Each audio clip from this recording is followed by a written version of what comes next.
대각선사의 참문회부터 시작하겠습니다. 제목은 뒷단에 조주선사와 임재선사의 그 상견, 이번 시간에 제목을 붙였습니다만은, 대각선사의 참문부터 볼게요. 대각선사가 임재선사를 참문하는 인연입니다. 대각도참에 사극이 불자하니 대각부자구라. 사척하불자에 대각수자구하고, 그까지가 이제 두 사람의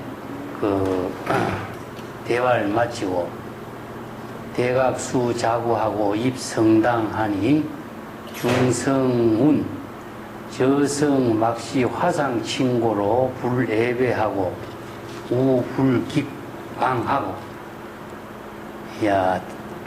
사문하네 영황각하고 각출의 사운 대중도하니 여미참장로라 가군 부심 변자기중이다. 여기 이제 한문으로 되어 있는데 번역을 해볼게요. 대각선사라는 분이 임재선사를 참문하려고 임재원에 이제 도착했습니다. 도라고 하는 것은 참문하기 위해서 이제 임재원에 도착한, 성당에, 임재선사의 법당에 도착했다, 그런 의미죠. 그때 이제 임재선사는 거기 불자도 이렇게 들어 올리는 거죠. 그 선생들이 불자를 지니고 있다는 것은 이제 방편 도구인데, 선생들의 방편 도구가 이제 불자가 있고, 불자는 선상 옆에 항상 세워둬요. 선상이 의자로 되어 있는데, 우리나라처럼 이제 법상에 올라가는 것처럼 선상을 높이 있게 하는 것은 이게 우리나라에서 이렇게 요즘 만든 거고, 중국의 선상은 무엇이냐? 의자입니다, 의자. 다른 대중은 서서 있어 법문을 듣기 때문에 법당에서 선사, 조실만이 의자에 앉아서 있는데, 그 의자가 어떤 의자냐면은 성상이라고 그래요, 성상.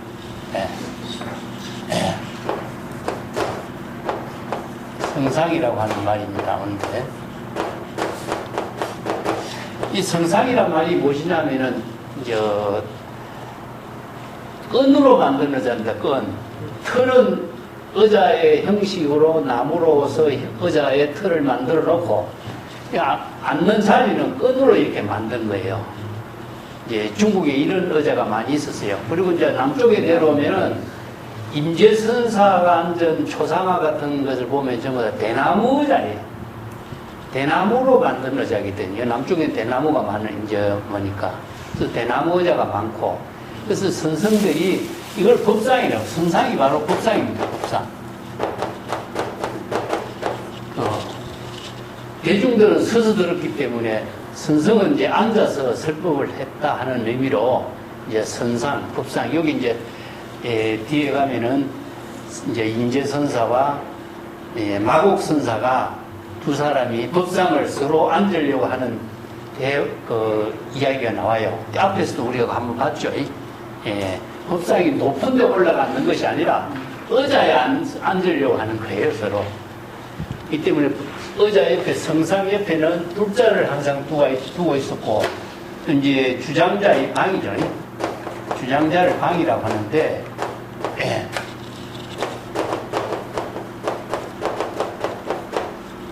이걸 석장이라고 했죠.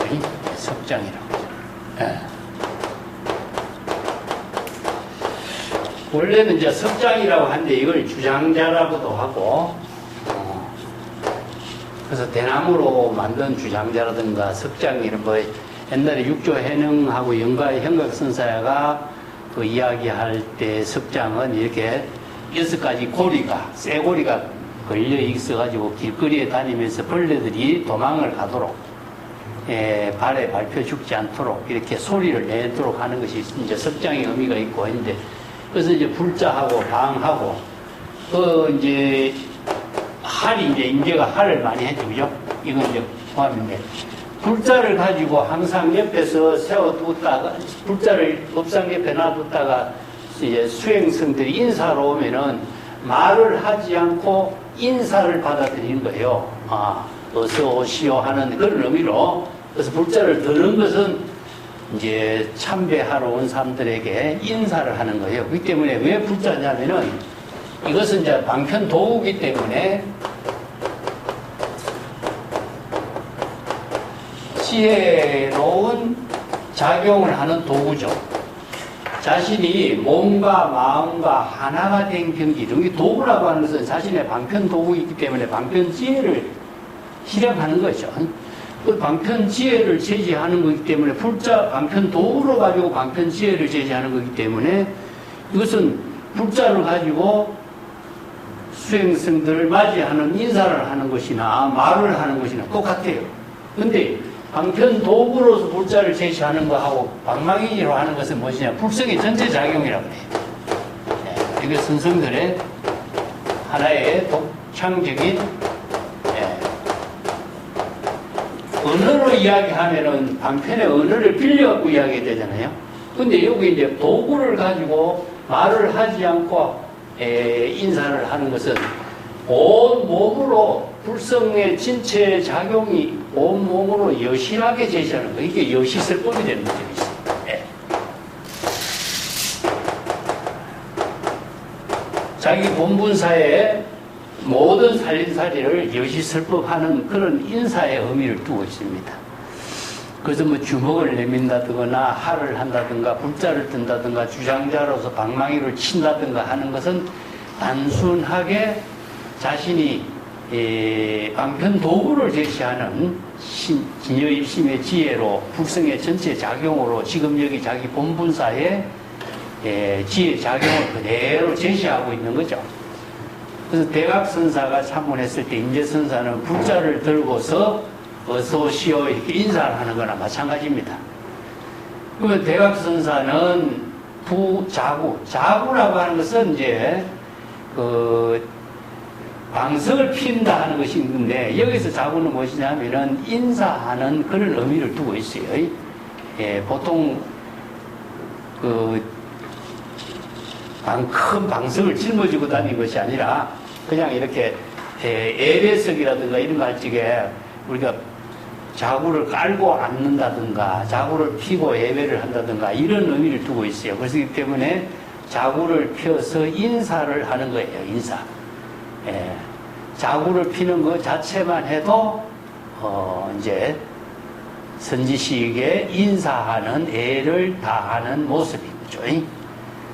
그러니까 임재선사는 불자를 들었다가 척학 불자를 이제 거두드리는 겁니다. 불자를 이제 제시했다가 불자를 본래 자리로 철거시킨 거죠. 그러니까 대각선사는 자구를 펴서 인사를 했다가 자구를 거두드린 거예요.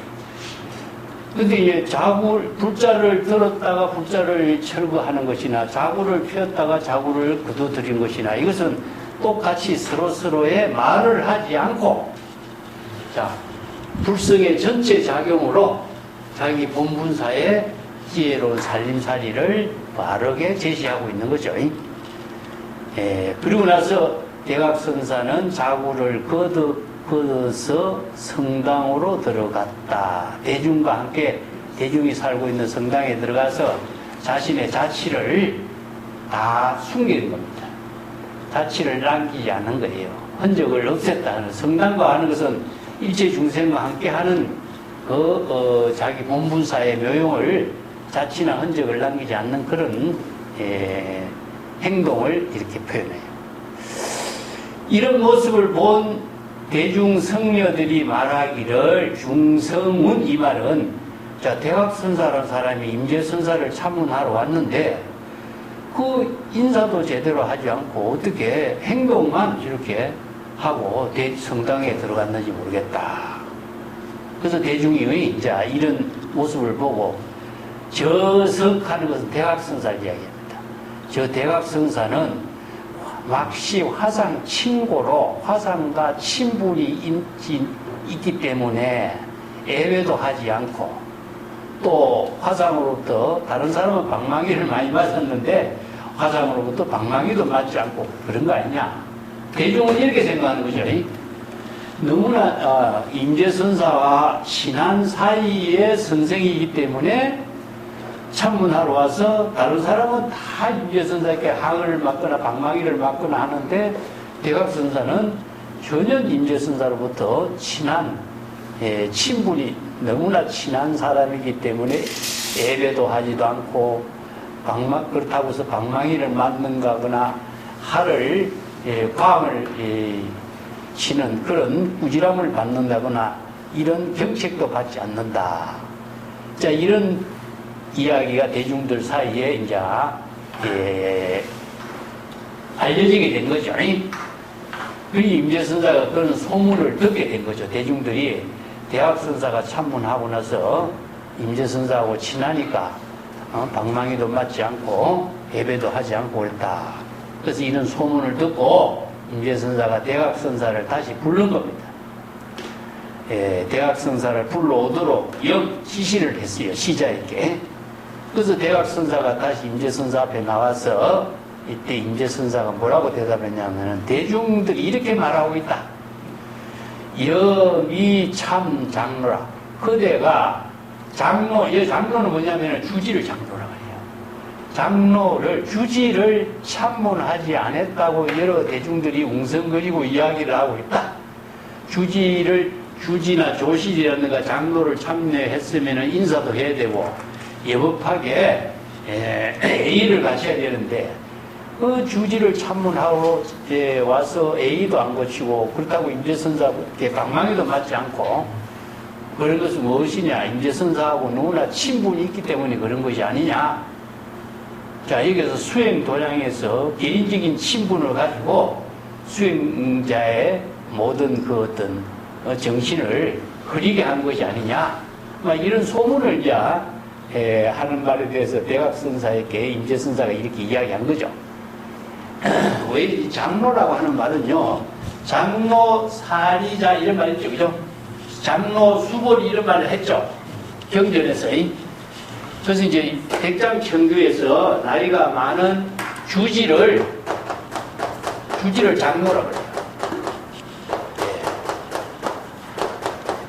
그럼 다른 이제 많은 사람들을 주지를 어디에, 장로를 어디에 거주하냐? 방장에 거주한다. 그래서 유마경에 의해서 주지를 장로라고 하고 주지가 거주하는 곳을 방장이라고 해요. 그래서 방장 스님이라고 하는 말이나 주지나, 자, 이것을 이제 주지라고 하는 말이 우리가 지금 사찰에 그 주지를 주지라고 그러죠. 그 주지하고 이것은 사찰에서 선언에서 사용하고 있는 용어를 그대로 사용해서 그런 거예요. 근데 일본에서는 주직이라고 해요.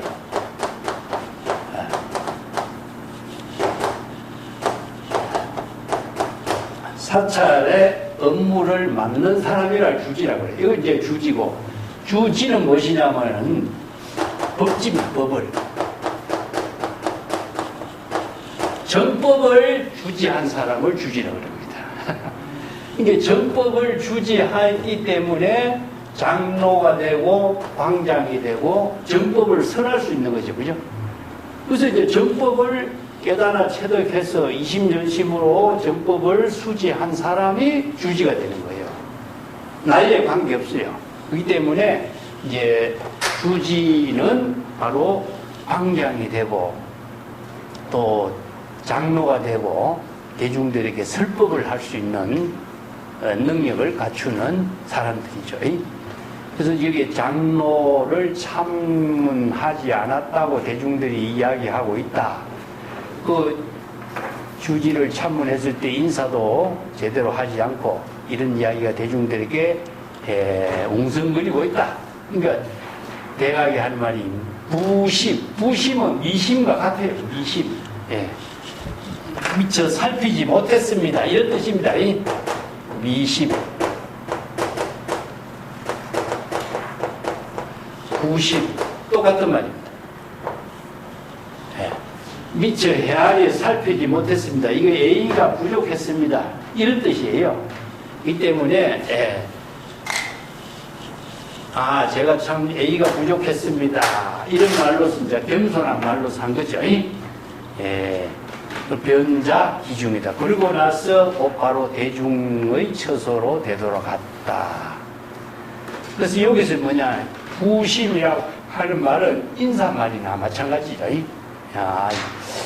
대중들이 그렇게 그런 말을 하고 있는 것은 내가 제대로 인사를 차리지 못한 것이 잘못된 이제 여기 좀 실수인 것 같습니다. 이런 말이죠.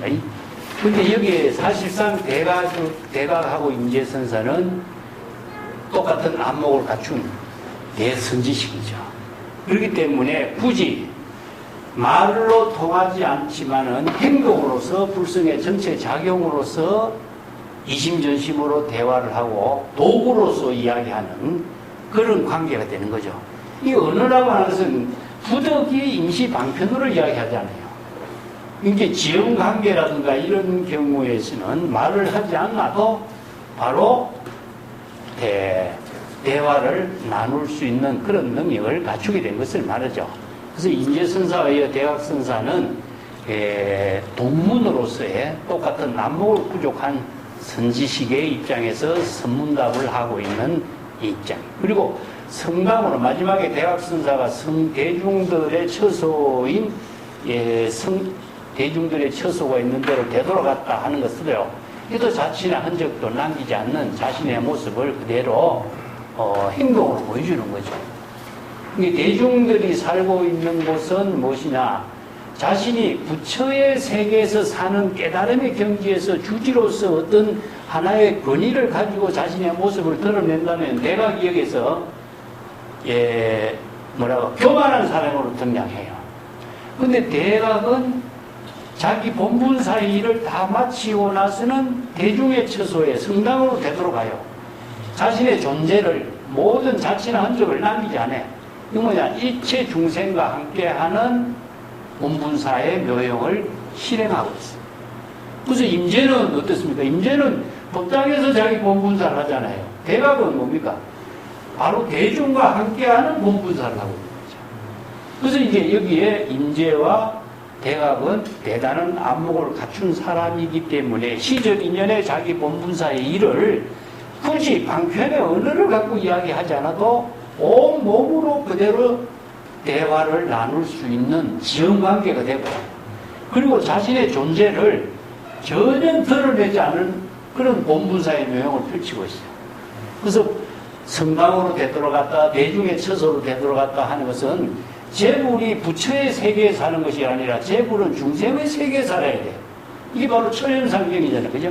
그 대각은 그런 살림살이를 자기 행동으로 그대로 보여주고 있어요.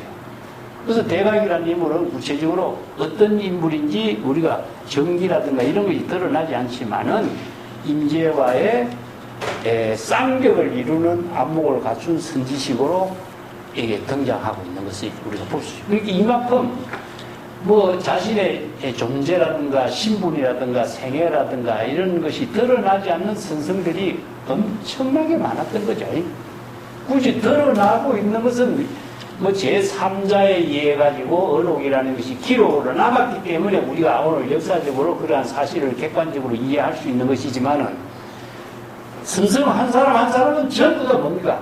자취나 흔적을 남기지 않고 자기 본분사의 묘용의 삶을 살았던 사람들. 그 한 사람이 바로 임재의 시대의 대각이라는 인물을 우리가 볼 수 있는 거예요. 자, 오늘 이제 제목을 붙인 것은 조주선사와 임재선사의 만남이 딱 한 번 있어요.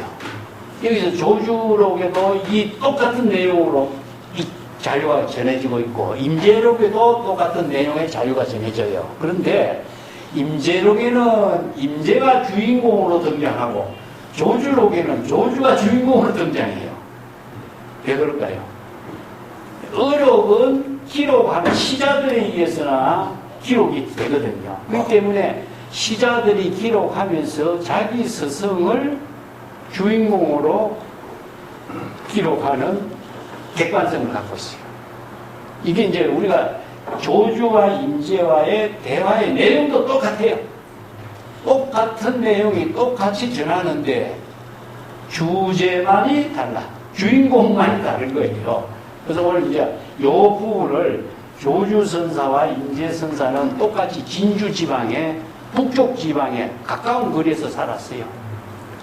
그렇기 때문에 두 사람이 자주 만나서 대화할 것 같은데 기록으로서는 딱 한 번밖에 없어요. 요 자료가 남아 있습니다. 동시대에 살았던, 동시대에 똑같은 지역에서 교화를 펼쳤던 정말 대표적인 선생이 만나는 이야기인데 그 자료가 똑같은 내용이 똑같은 자료록에 서로 전하고 있다는 특이성을 지니고 있습니다. 한번 보겠습니다. 조주 행각시 참사하니 우사 세각차라 주 변문에 여하시 조사설에인가 사운 흑치 노성세각이라 주 건전에 작청세하니 사운 갱요 제2 표악수발제라 주변하거다. 자, 여기 이제 한문으로 되어 있으니까 좀 어렵죠. 조주선사가 행각시에 임재선사를 참문했다. 조주는 60이 넘어서 행각했다고 그러잖아요. 그 조주선사가 120살까지 살았는데 60이 넘어서 행각을 했다 할 정도로 대단한 인물이죠. 예, 그래서 오랜 행각 생활도 오래 했고 남전선사의 제자인데 사실상 남전의 문화에서 그 조주라고 하는 인물이 등장했기 때문에 남전선사도 거의 훌륭했지만은 마조선사의 10대 제자의 비문의 이름이 등장하지 않아요. 그래서 마조 문화에 88명, 선지식이 136명, 전등록에 전하고 있는 선지식 숫자만 해도 136명이 전해요. 이거는 전등록 역사에서 제자가 선지식으로 이렇게 등장 많이 하는 사람은 마조밖에 없어요. 그래서 중국의 조사선의 실제상의 주인공은 마조도일이라고 그래요. 근데 그 마조도일선사 비문에 돌아가실 때 10대 제자 이름이 등장하고 있는데 우리가 잘 알고 있는 백장해선사도 등장하지 않고 남전해선사도 등장 안 해. 10대 제자 안에. 서당지장이라든가 다른 기라선 같은 선생들이 너무나 많기 때문에 그런데 조주라고 하는 인물이 등장해서 남전선사가 이제 마조의 수제자 같은 주인공 역할이 됐고 백장선사의 문화에 황벽, 위산이라든가 임재라든가 앙산이라든가 이런 뛰어난 천재들이 나오니까 백장선사가 또 수제자 역할로서 이름이 올라가는 거예요. 그래서 이 전등의 역사라고 하는 것은 제자들에 의해서 기록되는 문화지 그 시대에 이루어진 입장에서는 그 시대에서는 대각선사와 같이 각자 시절에 자기 본분사 일을 하고 있는 입장이기 때문에 자취한 흔적이 없어요. 기록의 의미는 후대에 기록하는 거거든요. 후대의 제자들에 의해서 기록된 자료에 의해서 우리가 객관적으로 보는 역사지 그 시대에는 전부 다 자기 본분사의 지혜로운 삶을 살 뿐이죠. 예. 이것도 이제 조주선사가 임재선사를 참문한 그때 언제나 행각할 때다. 여기서 임재록에 기록되어 있을 적에는 조주선사가 행각할 때 임재선사를 참문한 거예요. 그렇기 때문에 임재선사는 여기서 주지고 조주선사는 행각성으로 등장하는 거죠. 이 때문에 여기서 조주선사가 임재선사를 참문하게 된 인연을 지금 임재선사가 주인공의 입장에서 기록되어 있습니다. 그래서 우사세각거라. 그때 마침 임재선사는 발을 씻고 있을 때다. 그래서 이제 보통 선생들이 일을 하거나 어디에 길을 이제 다녀왔거나 할 적에 발을 씻는 일을 이제 하고 있죠. 예. 뭐 세존이 그 해방하고 나서 세족이 부자이자 이런 말 했잖아요. 발을 씻고 자리에 이제 앉을 때에 설법하기 전에 그런 이제 의식이 있었죠. 그 선생들도 이런 이제 행각을 하거나 노동을 하거나 했을 때에 발을 씻는 그런 이제 의식을 일을 하고 있을 때에 이런 뜻입니다. 여기서 세각이라고 하는 그 자체를 우리가 주목해야 될 것이 뭐 그냥 단순하게 세각이 아니라 자,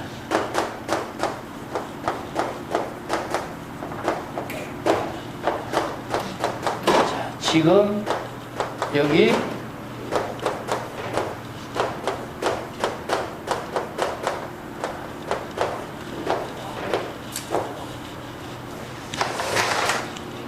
연결돼야 되죠.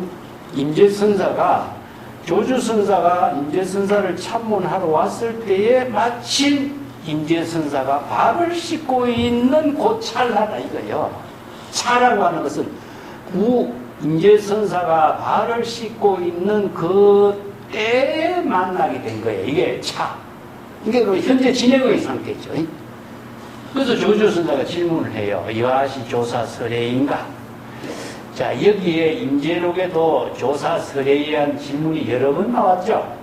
뒤에 또 나옵니다. 계속 나옵니다. 이게 선성들의 질문에 가장 많이 등장하고 있는 질문이 불법 대의, 불법의 현지, 조사 설례 이거예요. 오늘 이 조사 설례의 질문이 지금 계속 뒤에 나오기 때문에 요 문제점은 뒤에서 다시 또 이야기할게요. 그래서 이제 조사가 서쪽에서 온 뜻이 무엇인가?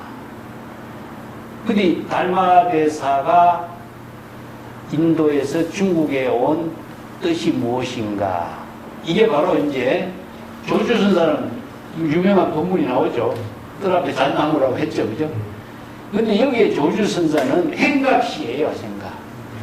이게 조주선사가 유지로 있을 때 어떤 수행성이 왔을 적에 이와시 조사설이 조사가 서쪽에서 온 뜻이 무엇입니까? 이렇게 조주선사에게 질문했을 적에 조주선사는 뜰 앞에 잣나무라고 대답해요.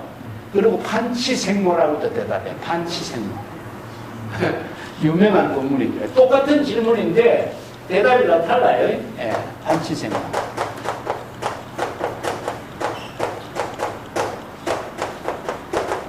내가 전에 한번 이야기했지. 판치는 무엇이냐면은 앞니빨.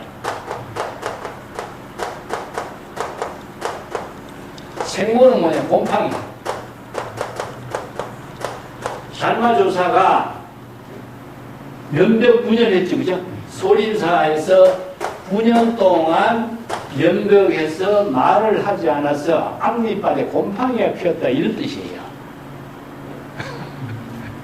그게 뭐냐? 바로 문무원설. 침묵한 거예요. 침묵. 자, 침묵으로 제일 유명한 사람이 누구죠? 유마거사가 침묵했죠. 왜 불이 법문을 질문했는데 침묵을 했죠? 은설로 설할 수 없잖아. 그죠? 그렇지만 침묵 그 자체는 무엇이냐? 말하지 않았다고 해서 설법하지 않은 거잖아. 않은 것이 아니라 침묵하는 그 자체로 불성의 전체작용. 자기 불성이 전체로 작용하는 본분사를 제시한 거잖아. 이게 바로 이제 열의 조사이라든가 불법의 대의라든가 전부 다 연결돼 있어. 조사 설례이라든가. 달마대사가 말을 하지 않지만은 말하지 않는 가운데에서도 달마대사가 법을 설한 것이다. 그 다음에 서가현애가 마갈타국에서 문을 걸어 잠그고 석 달 동안 말을 하지 않았죠. 왜냐? 말을 하지 않는 그 자체만도 자기 본분사인 거라. 이게 언어로서 설법하는 것도 방편의 법문으로 설법한 것이지만은 말을 하지 않는 그 자체도 자기 본분사의 살림살이를 제시한 거거든. 이 때문에 야, 조사가 서쪽에서 온 것이 뭐냐? 지금 여기 자기 본분사를 한 것은 몇몇 것도 본분사고, 뜰 앞에 잣나무가 자기 본분사를 하는 것이고, 전부 다 자기 본분사에 지혜로운 삶을 산 그 제법 실상의 묘용이다. 이거죠. 자, 그렇게 이제 대답을, 멋있는 대답도 했지만은, 임재선사가 앞에서 우리가 공부했습니다만, 유의적 자고분류라, 조사설례이라는 질문이 있었죠.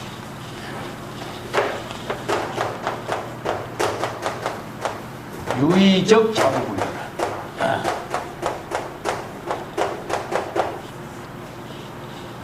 유의는 뭡니까?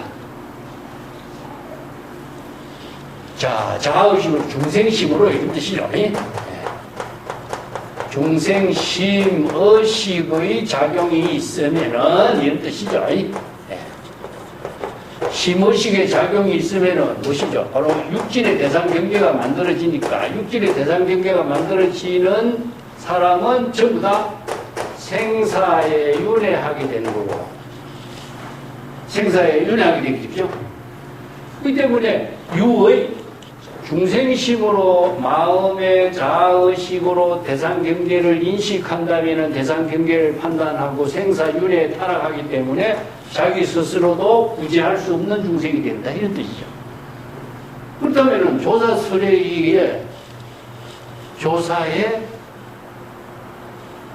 뜻이 있다. 조사가 중국의 달마의 대사가 중국에 온 어떤 특별한 목적 의식이나 뜻이 있다든가 어떤 계획을 갖고 있다든가 한다면은 조사는 중생이 되겠죠. 그렇기 때문에 이 조사설례가 중국 선성들에게 하나의 화두로서 가장 주목을 받는 화두로 제시된 거예요. 불법대의, 조사설례. 이게 부처가 무엇이냐, 법이 무엇이냐, 조사설례가 무엇이냐, 이것이 중국 선성들의 가장 참선 수행의 첫 번째 과제로 제시됐던 거예요. 나중에 불법 대의하고 조사 설례하고 이걸 종합해갖고 나중에 다시 한번 설명하겠습니다.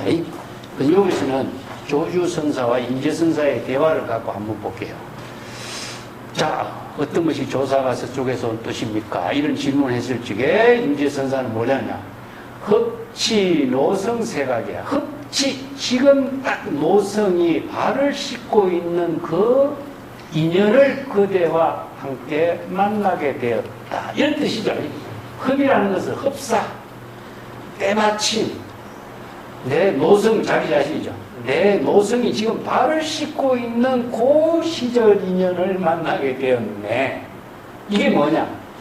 지금 여기서 조사는 누구죠? 달마 조사가 아니라 임재 자신이 조사인 거예요. 지금 조사가 발을 씻고 있는 중일세, 이런 뜻입니다.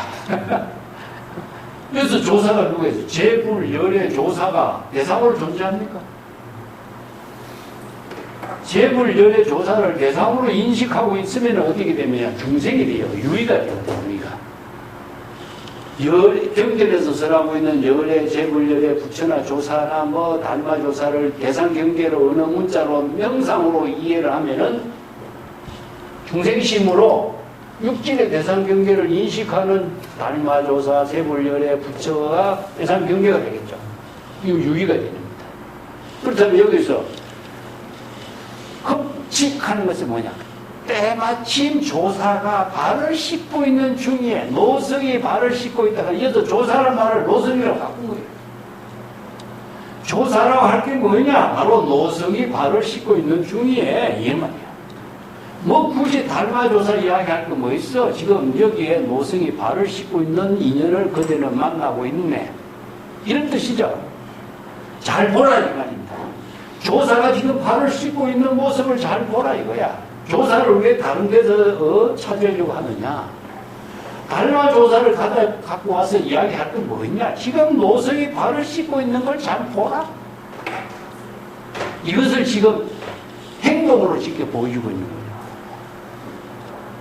그러니 조주가 건전, 그 발을 씻고 있는 앞에 가까이 다가가서 작청세, 청세란 말이냐? 그래서 작청세라는 것은 발을 씻고 있는 소리를 들으려고 하는 자세를 취하는 거예요. 자, 거기에서 발을 씻고 있는 작용의 묘용을 자기가 직접 눈으로 보고 귀로 듣고 이게 바로 이제 시각적으로 청각적으로 직접 깨달아서 확인해 보겠다. 그래서 우리가 깨달음이라고 하는 것은 두 가지 구조를 갖고 있어요. 시각형과 청각형이에요. 그래서 우리가 견문이라는 말 쓰잖아요. 그죠? 견문은 뭐냐? 보는 것과 듣는 것이 같이 이루어져야 돼. 여기 선에서는 이것을 시각형과 청각형이에요.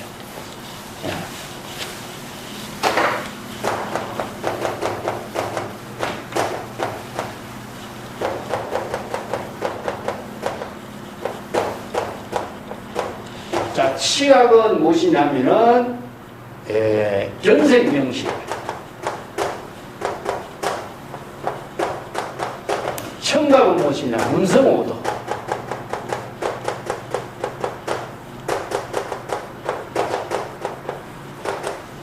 그래서 깨달음의 구조를 두 가지로 씁니다. 우리가 시각형과 청각형인데, 우리가 그 영문직원선사가 똑같이 그 유산영문선사 제자인데, 견색명식, 복사꽃을 보고 깨달음을 체득했다. 예, 이건 제법 실상이다. 예, 제법의 실상을 여실지견으로 깨달아 체득한 것이다. 자, 이게 이제 시각형이고, 돌멩이가 대나무에 부딪히는 소리를 듣고 깨달았다. 물이 흐르는 소리를 듣고 깨달았다. 법문을 듣고서 깨달았다. 이게 뭡니까? 은하대오야. 은하대오. 그래서 이 깨달음을 이룬 구조가 시각형과 청각형이 동시에 작용되는데, 이것이 바로 불성의 전체 작용으로 이루어지거든. 그래서 이제 조주선사가 가까이 가서 듣는 것을 가까이 가서 보고 직접 들어서 깨달음을 이루는 자세를 취하는 거예요. 예. 지금 조사가 지금 발을 씻고 있다 하는 그 자체를 직접 가서 보고 듣고 깨달아 체득하는 확인하는 자세를 취해요. 이 세라고 하는 것은요, 작청세, 지금 그 발을 씻고 있다는 그 사실을 문성오도로 깨달아 체득하는 그 자세를 취하는 거죠. 자기가 직접 확인하겠다는 거죠. 확인하겠다. 네. 여기에 작청세라고 하는 이 언어가 굉장히 좀 중요한 의미를 두고 있어요. 그래서 조주선사가 당신이 진정한 본분사의 묘용으로 발을 씻고 있는 조사의 지혜로 작용하는 핵심이 이루어지고 있는가, 이 자기가 확인하겠다는 거죠. 확인하겠다. 예. 그런 의미를 두고 있어요. 작청세. 그게 임재선사가 뭐냐, 사운, 백요, 제의, 포악수 발제라. 자, 이게 뭐냐면은, 제2라고 하는 것은요, 두 번째, 그런 뜻이거든요. 이제 두 번째, 발을 씻은 오염수를 쏟아버리려고 하는 중일세, 쏟으려고 하고 있다. 이런 의미인데, 이 두 번째라고 하는 이 말은 첫 번째 발을 씻음을 두 번째 발을 씻음을 하고 이런 뜻이죠. 근데 여기서는 방편의 의미가 있어요. 두 번째 방편. 네. 그래서 이제 방편적인 것을 모두 떨쳐버린다. 그런 일체의 모든 방편 언서를 모두 떨쳐버리는 입장에서 두 번째 발을 씻은 물, 그게 발을 씻은 더러운 물이죠. 예, 두 번째 발을 씻은 더러운 물을 이제 버리려고 하는 참이다. 자, 이것은 무엇이냐? 그대가 가까이 와서 그렇게 확인하려고 하는데, 내가 지금 더러운 물을 버리려고 하는데, 내가 버리려고 하는 더러운 물을 뒤집어 쓰려고 하느냐? 이 말과 같은 거야. 그 말 같아. 내가 지금 더러운 물을 버리려고 하는데, 이거 확인하라고 하는데, 내가 더러운 물을 버리려고 하는데, 더러운 물을 뒤집어 쓸래? 이런 뜻이야. 그런 의미로서 여기에서 쓰고 있어요. 그러니까 조주선사가 곧 떠나가버려. 그 있으면 물을 뒤집어 쓰잖아요. 두 번째 방편이라는 것은 무엇이냐? 첫 번째 방편으로서 알아차렸으면 끝났지. 두 번째 방편으로서의 알아차릴 필요가 없거든. 자, 여기서 한 번의 방편 본문으로서 곧바로 알아차렸으면 끝났지. 두 번째 방편을 또 더러운 물을 뒤집어 쓰면서까지 그렇게 할 필요가 뭐예요? 이 구절이죠. 자, 여기서 확인하는 거하고 두 번째 방편을 가지고 떨쳐버리는 임재하고 여기에서 임재의 본문이 빛이 받으라는 거야. 이게 안목 있는 사람은 첫 한마디 방편에 그대로 깨달아 체득하면 끝날 일이지. 뭐 두 번째 방편까지 빌릴 필요가 있느냐 이런 뜻이죠.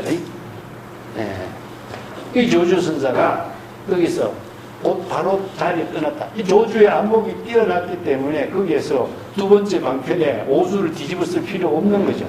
이게 곧 바로 떠난 거예요. 그래서 임재와 조주의 이게 뭐라 그럴까 아주 그 성기가 성기의 싸움이 굉장한 것이라고 볼 수 있죠. 근데 여기는 임재가 주인공이에요. 자, 뒷장 넘어가 보세요. 뒷장 넘어가면은 조주가 주인공으로 되어 있는 부분이 나옵니다. 그 뒷장의 292쪽에 맨 밑에 한번 보세요. 요 일단의 내용은 조주어로 학원에 조주가 주인공이 되고 임재가 조연으로 다음과 같이 나와요. 그래서 내가 요거까지 같이 이해하도록 내가 적어놨는데 조주선사는 임재선사가 참문하러 왔을 때 마침 발을 씻고 있었다. 그 임재선사가 조사가 서쪽에서 온 뜻이 무엇입니까? 똑같은 질문하죠. 여기서 주인공이 임재선사가 이제 질문자가 되는 거예요. 이게 조주선사가 내가 지금 막 발을 씻고 있는 참이다. 이게 뭡니까? 자기가 지금 조사가 돼 있잖아요. 조사가 발을 씻고 있는 참이다. 그래서 임재가 앞으로 나아가서 귀를 기울여서 발을 씻고 있는 것을 확인하는 거죠. 조사가 발을 씻고 있는 그 사실을 여실지견으로 확인해요. 그 조주선사가 알았으면 그것으로 좋고 알지 못했으면 또다시 입을 벌리지 말라. 어떤가? 하니까 임재선사는 소매를 떨치고 바깥으로 나갔다. 그러는데 조주선사가 30년 행각 수행에 오늘 사람에게 쓸데없는 주석 잔소리를 했네. 이런 말을 해요. 자, 여기에서 조주선사가 임재선사에게 쓸데없는 말 한 것을 여기에 기록하고 있죠. 임재선사 같은 사람에게 쓸데없는 말을, 뒷말은 안 했어야 되는데, 뒷말을 해버렸다. 알았으면 그것을 좋고 알지 못했으면 입은 열지 말라. 이 말은 임재선사가 쓸데없는 말인 거라. 임재선사와 같은 사람에게 쓸데없는 말을 한 것을 자기 스스로 후회한 것을 지금 자기 스스로 후회한 말을 기록하고 있는 거죠. 그죠? 이게 조주록에 그대로 기록되어 있었다. 자, 임재록에는 임재록가 주인공이 됐고, 조주록에는 조주가 주인공이 되어 있는 거예요, 이게. 그 내가 한번 논문을 적어놨어. 30년 행각의 금일 위임 착하 주각이다. 이 말을 써요. 그 임재 자신이, 조주 자신이 임재에게 한 말, 괜히 쓸데없는 말 임재 같은 사람이 해가지고 주책이나 되었다. 이런 말을 한 것을 조주선사가 그 후회한 말을 시자가 기록한 거라고 보기 있죠. 그죠? 그게 똑같은 주제를 가지고 조사가 서쪽에서 온 뜻에 대한 질문을 임재가 질문한 것이 조주록에 등장되어 있고 조주가 질문한 것이 임재록에 등장되어 있어요. 이게 어록의 의미입니다. 기록의 의미예요. 기록이라는 것은 본인이 한 것이 아니에요. 시자나 제3자가 기록한 거예요. 그런데 그 문도에 의해서 임재 제자들이 임재가 주인이 돼서 기록하는 거하고, 조주의 문화에서 조주가 주인이 돼서 기록하는 거하고, 이게 다른 거죠. 예. 그 때문에 어록을 기록하는 사람도 안목이 없으면요, 자기 스승을 욕먹여요. 이게 만약에 글자 하나를 잘못 기록한다면요, 한평생 살림살이를, 훌륭한 선지식의 살림살이를 안목 없는 시자가 완전히 스승을 안목 없는 중생으로 만들어버리잖아요. 이 때문에 안목 있는 사람만이 어록을 기록하고 편찬할 수가 있어요. 이게 굉장히 중요한 의미를 지니고 있는 겁니다. 어록이라고 하는 것은 저술은 직접 본인이 저술을 하기 때문에 문제가 되지 않아요. 그런데 어록은 그렇지 않아요. 안목 없는 제자가 자기 스승을 바보로 만들 수가 있는 겁니다. 네. 요즘에 우리가 큰 스님들 어록 같은 많이 기록하고 있죠. 근데 이거 뭐냐, 이거 이런 말 저런 말 자꾸 이렇게 책으로 만들어서 어록을 기록하지만은 이게 스승을 욕먹이는 말인지 불법하고 전혀 맞는 말인지 아마 이게 판단력이 없어. 이것은 나중에 정말 참 스승을 욕먹이는 어록으로서의 명칭이 붙은 그런 글들이 너무나 많은 거죠. 그런 것은 제자들이 오히려 스승을 높이는 것이 아니라 스승을 나중에 바보로 만드는 제자가 됩니다. 자, 이게 조사설의라고 하는 주제가 계속 임재록에 등장하고 있고 선어록에 많이 등장하고 있는데, 이것은 우리가 조금 이따가 다시 한번 정리를 할게요. 자, 정상자 법은 한번 볼까요?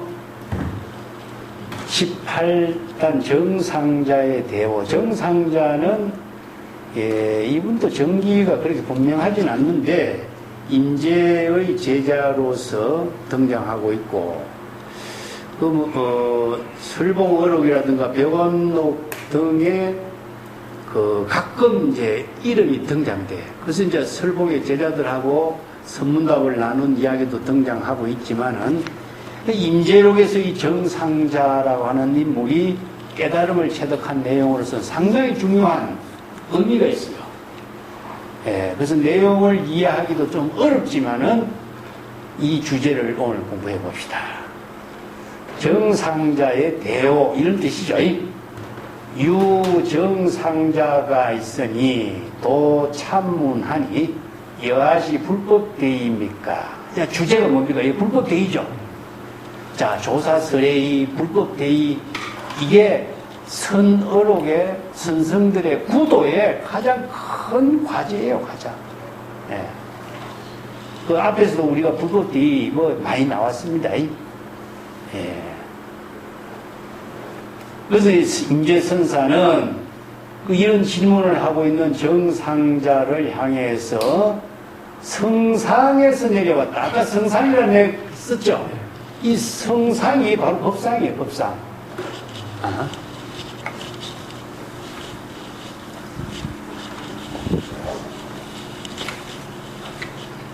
틀은 나무로 만들고, 틀은 종려나무 가지를 가지고 이렇게 틀을 만든다고 그래. 그게 중국에서 척천부가 가마를 만들었는데, 고성을 모시는 가마를 만들어 신수라든가 해안국사를 이렇게 종려나무 가지를 만든 가마로서 신수선사를 100세가 된 신수선사를 모시고 이렇게 왕궁으로 모시는 그런 기록이 있어요. 이게 그런 좋은 나무 가지를 가지고 의자의 틀을 만들고 그 사이는 전부 다 끈으로 연결한 거죠. 끈을. 노끈을 가지고 연결해가지고 그래야 이제 편안하대요. 편안하게 앉을 수 있는 의자인 거예요. 이게 성상이라는 거예요. 그래서 이제 그런 성상이 바로 법상입니다. 법상. 법상에 앉아 있는데 그 정상자라는 사람이 참문했어요. 그래서 여하시 불법 대의입니까? 이 불법의 대의에 대한 질문을 한 거죠.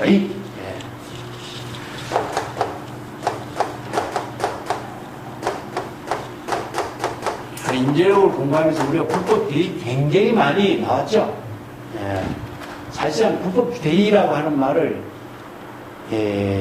정말 정확하게 우리가 공부를 해야 돼요. 사실은 내가 뭐 자주 이야기했지만은 불법 대의라고 하는 말은 아는데 불법 대의의 내용을 구체적으로 정확하게 판단해서 이 질문을 하는 내용이 무엇인가, 그리고 불법 대의를 깨달아 체득함으로 해서 이루어지고 있는 경지는 어떤 경지인가, 이게 정상자의 질문에서 우리가 이 문제를 정리하고 넘어가야 돼요.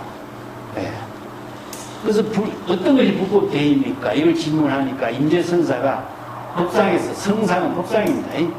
법상에서 내려와서 검주여일장하고 변탁계라. 그래서 검주여일장, 검주는 무엇이냐? 꽉 붙잡아, 멱살을 꽉 붙잡는 거예요. 자, 검주는 임재선사의 그 해마를 봅시다. 이걸 파주라 그래요. 파주. 검주는 파주와 같습니다. 이걸 다른 말로 한다면 파정이라고 해요. 파정을 다른 말로 한다면 살인도입니다. 살인도. 이게 행화의 법이 행화법. 자, 그 다음에 탁계. 탁계는 무엇이냐? 방행. 떨칩니다. 떨리는 거죠. 파주와 방행, 파정하고 같은데, 요 방행 같은 뜻이고, 요거는 팔린 거. 이게 선성들이 행동으로서 설법하는 거예요. 행동으로. 아까 불자를 들고 설법하는 건 마찬가지로 행동으로.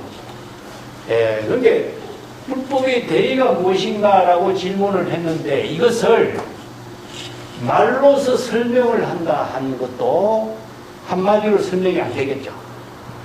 그리고 언어로 설법한다는 것도 이게 은부진이라.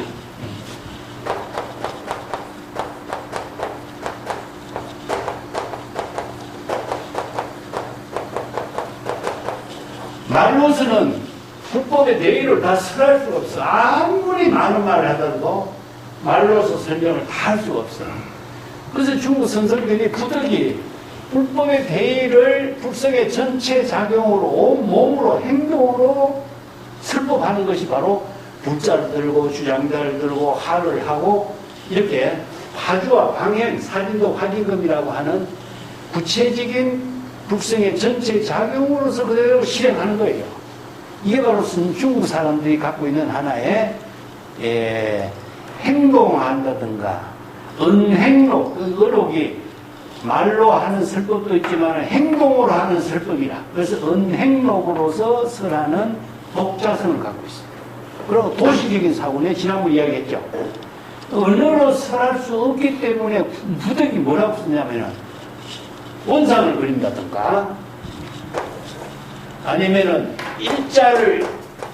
불자로서 일자를 그린다든가, 이건 뭐죠? 이런 것이 뭐냐? 행동으로서, 말할 수 없는 것을 행동으로서 제시하고 있는 것인데, 그런데 언어라고 하는 것은 실체가 없는 것이고, 관화와 같은 것이다. 그렇기 때문에 원상이라든가 일자라든가 이것을 뜻을 전하는데 큰 의미를 두고 있는 것이지, 말로서 설득하는데 큰 의미를 두지 않아요. 자, 이게 불법이라고 하는 것하고 대의하고 하는 것을 두 가지로 나누어서 우리가 공부해야 돼요. 그래서 이제 여기에 임재선사가 금주, 이게 파주입니다. 이게 파주. 금주는 그 행동으로 직접 정상자를 이렇게 한마디로 말하면 막 멱살을 딱 붙잡고 한 번 이렇게 손뼉을 치면서 밀어붙이는 탁계를 밀어붙입니다. 붙잡았다가 밀어붙이는 행동인데, 이 행동이 그냥 하는 행동이 아니라 선성의 설법이다. 무엇이냐? 이게 중생의 번뇌망념을, 중생심의 번뇌망념을 전부 다 여기에서 차단시키는 거예요. 그래서 이 번뇌망념을 모두 다 떨쳐버리도록 살인도의 역할을 하는 방편이고, 그리고 나서 탑계 미쳐버리지, 그죠? 자기 본분사.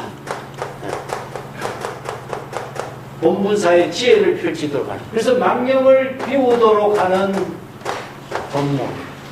그리고 진열심의 지혜로 자기 본분사를 살게 하는 법문. 자, 이것은 지정상, 부사일상 두 가지 불러서 설명하는 거예요. 객실론에서는 이것을 이제 선정과 지혜 이렇게 표현하죠, 그죠? 예. 경전에서는 선정과 지혜. 그래서 이제 선생들은 선정과 지혜를 언어로서 하는 것이 아니라 구체적인 행동으로서 이렇게 설법을 하고 있어요. 이런 것이 이제 선어록의 선생들의 교화 방법으로 제시하고 있습니다. 자, 여기서 정상자가 왜 이런 질문을 했는데 인격했느냐. 불법의 대의를 언어나 문자로서 또 다른 사람에게서 구하려고 하고 찾으려고 하는 질문을 하고 있죠. 그죠? 불법의 대의를 질문하는 것 자체가 다른 사람들이 이 질문을 많이 사용하고 있으니까 자기도 이 질문을 따라서 하고 있는 거예요. 근데 구체적으로 자신이 불법에 대의하고 이 문제점을 본인이 철저하게 사유하고 자각하게 하는 그런 인연을 마련하지 못했어. 그렇기 때문에 선지식을 참문하면은 조사가 쪽에서 온 뜻이 무엇입니까? 남이 질문하니까 나도 한번 질문해보고. 임재선사가 맨 처음에 황백선사를 만나서 불법의 적격대의가 무엇입니까? 질문을 했잖아요. 그죠? 임재선사가 철저하게 사유하고 자기 스스로 자각하는 그 수행의 인연을 갖지 못하고 옆에 사람이 그때는 조실스님 한번 친견했느냐 하니까 아니 못했습니다. 3년이 됐는데도 한 번도 못했습니다. 가서 조실스님 친견해서 한번 그렇게 법문을 듣도록 하지 무엇을 질문할 될지 모르겠습니다. 그러니까 이 사람은 불법의 적격대의가 무엇인가 이런 거 한번 가서 질문해보게. 그러니까 무조건 그 말만 듣고 가서 황백선사에게 질문하잖아. 그러니까 황백선사는 뭐라고 대답 안 하죠. 그죠? 방망이 치죠. 3번이나 질문했지만 3번 다 방망이 치면서 쫓겨나죠. 왜 쫓아내겠어요? 본인이 자각하지 않고 본인이 깨닫지 않고 남이 하는 말을 따라서 행하고 이런 것은 수행자로서의 자세가 전혀 안 된 거죠. 그런 사람들께 무슨 말을 한들 깨달음을 체득하거나 안목을 갖추거나 할 수 있겠는 아니죠. 그렇기 때문에 이런 선성들이 수행자들의 근기를 판단해 보고 그 사람에게 자신이 방편의 지혜로 제시하고 있는 여러 가지 행동으로 설하는 법문이 다른 거예요. 똑같은 질문이라도 이렇게 다른 거죠. 불법의 적격대의가 임재는 황백에게 질문했지만 여기서는 정상자가 임재선사에게 질문하고 있을 적에 임재선사는 정상자를 어떻게 판단했느냐. 대상으로서 남이 하는 말을 갖고서 그냥 형식적으로 하는 질문인 줄 그냥 그대로 판단해버린 거예요. 그래서 그러한 중생심으로 질문하고 있는 모든 망념을 꽉 전부 다 없애고 자기 본분사의 지혜로운 삶을 살 수 있는 인연을 임재선사가 행동으로 직접 설법하고 있다. 이렇게 보면 돼요. 그러니까 이제 정상자가 정립했다. 이 정립이라는 거 우두커니 써 있는 겁니다. 너무나 당황스럽게 질문하면 잘 대답해 줄 알았는데 임재선사는 말 한마디 하지 않고 그대로 뛰어내려와서 맥살을 붙잡고 꽉 잡았다가 한 방 치고 나서는 그냥 미쳐버리는 거잖아요. 그러니까 사람이 너무나 당황해버린 거죠. 이게 자기는 정신을 잃어버린 거예요. 넋을잃어버린 거죠. 그죠? 이게 바로 멍한 상태가 되어요. 이게 뭐냐? 멍한 상태가 무엇이냐? 꽁의 상태가 되어버린 거예요. 자기 자신이. 여기서는 자신이 뭘 질문하고 있는지 자신이 뭘 하고 있는지 자체도 뭐냐? 없어져 버린 거야. 무아 무념의 경지에 빠져버린 거예요. 이 정립이. 그런 상태에 있을 때 옆에 있는 성녀가 방성은 옆에 있던 성녀가 하는 말이 정상자여 하불예배인가 정상자여 왜 스승님께 예배를 하지 않는가? 법문을 듣고 나서 인사를 해야 되는데 왜 인사도 하지 않고 우두커니 서 있기만 하느냐 이 말이죠. 그죠? 이게 정방 예배하고 혼련대화하다가 정상자가 비로소 예배를 하고 자기가 해야 할 일이 무엇인 줄 알고 예배를 한 거죠. 그때 혼련대오다. 혼련대오, 은하대오. 자, 여기에 예배를 한 것이 뭐니까? 바로 혼련대오, 예배를 한 거죠. 예배를 하면서 멍한 상태로 있다가 자기가 해야 할 일이 무엇인지를 알고 나서 깨닫게 된 것이 이게 은하대오라. 자, 불법의 대오를 은하대오, 혼련대오,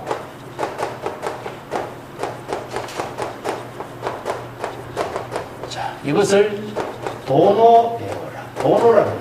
도노. 그래서 도노견성이라는 말이죠. 이게 도노라든가 대오라든가 이 오는 어떤 의미를 지니고 있느냐 하면은 내가 전에도 이야기했지만 깨달음의 구조를 설명을 하자면은 두 가지겠습니다. 불법의 대리를 깨달아 체득함으로 해서 깨달음을 체득할 때에 불지견이 생깁니다. 정법의 안목이 있습니다.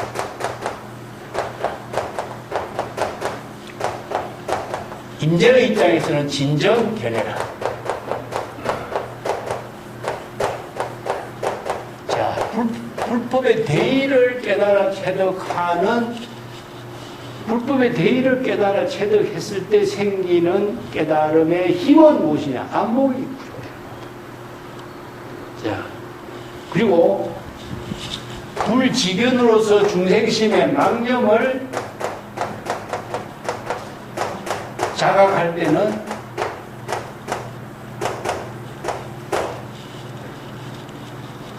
불지견과 정법의 안목이 있어야 지금 여기 자신이 중생심의 번뇌 망념인 줄 알죠, 그죠?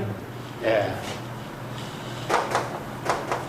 중생심으로 대상 경계를 분별하고 있다는 번뇌 망념이 일어났다는 사실을 알 수 있는 것은 불지견과 정법 안목으로 진정 견해를 갖췄을 때야 알 수 있어요. 근데 이 안목은 불법의 대의를 깨달아 체득한 안목이 있어야만이 알 수 있어. 예, 그래서 오늘 불법 대의를 가지고 공부를 할게요. 예, 요 구조만 먼저 이야기하고. 그래서 불지견과 정법 안목 진정 견해를 갖고 중생의 망념을 자각할 때에 무엇이냐? 부처가 되죠. 자, 이걸 불교심을 초발심으로 정각을 이루는 수행이에요. 여기 뭡니까? 발심 수행을 할 수가 있습니다. 안목이 없는 사람은 절대 발심 수행을 할 수 없습니다. 부도 발심 수행을 할 수 있는 능력을 갖추게 되는 것은 자, 방편 수행 마찬가지입니다. 자, 모든 불교의 수행은 안목이 갖추어졌을 때 할 수 있어요. 발심 수행을 언제 하고 방편 수행을 언제 하느냐? 중생심을 자각하는 수행, 중생심을 치료하는 수행. 그러니까 바로 중생의 번뇌 망념의 병을 치료하려면 뭐가 필요하죠? 약이 필요하죠. 약이 필요하죠. 그러니까 약을 진단할 수 있는 안목, 망념을 자각할 수 있는 발심 수행의 능력. 자, 이런 능력을 갖추는 것이 무엇이냐? 전부 다 불지견과 정법의 안목인데, 불지견과 정법의 안목을 부족할 수 있는 힘이 바로 불법의 대의다 하는 겁니다. 자, 불법의 대의하고 이걸 이제 조사설의 불법의 대의 다 같은 뜻인데, 이 사상이 어디에서 불교에서 모든 대승불교의 이 틀이 짜여졌느냐 하면은 법화경에서 짜집니다. 법화경. 그래서 내가 대성불교에서 가장 훌륭한 경전은, 불교에서 가장 위대한 경전은 법화경을 토대로 해서 이루어져 있습니다. 법화경 방경품에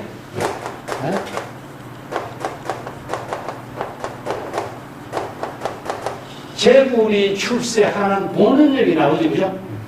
제불 세존이 출세하는 인연을 1대사 인연이라 했죠, 그죠?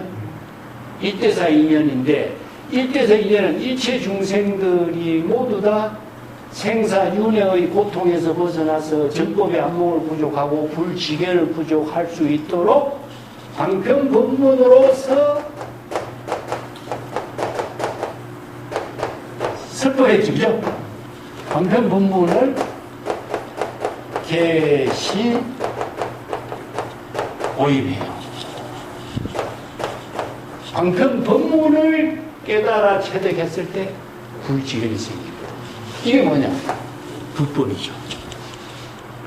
그래서 불법은 무엇이냐? 제불열애가 출세해서 방편법문을 설한 것이 불법입니다. 뭐 불법의 내용은 무엇이냐? 대의라. 불법의 내용이 뭐죠? 일체 중생이 생사윤회의 고통에서 벗어나서 생사해탈하고 열반의 법락을 이루도록 하는 거죠. 이게 대의라.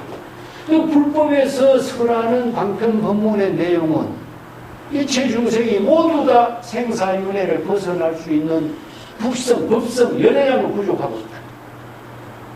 제불 열애의 비밀스러운 열애의 보장을 부족하고 있기 때문에 그러한 사실을 제불 열애가 발견하고 그 법을 깨달아 체득하도록 법화기에서 7가지 비유 법문, 화택의 비유라든가 뭐 계리명주 비유라든가 옷 속의 보물의 비유라든가 이런 비유 법문, 방편 법문을 했죠.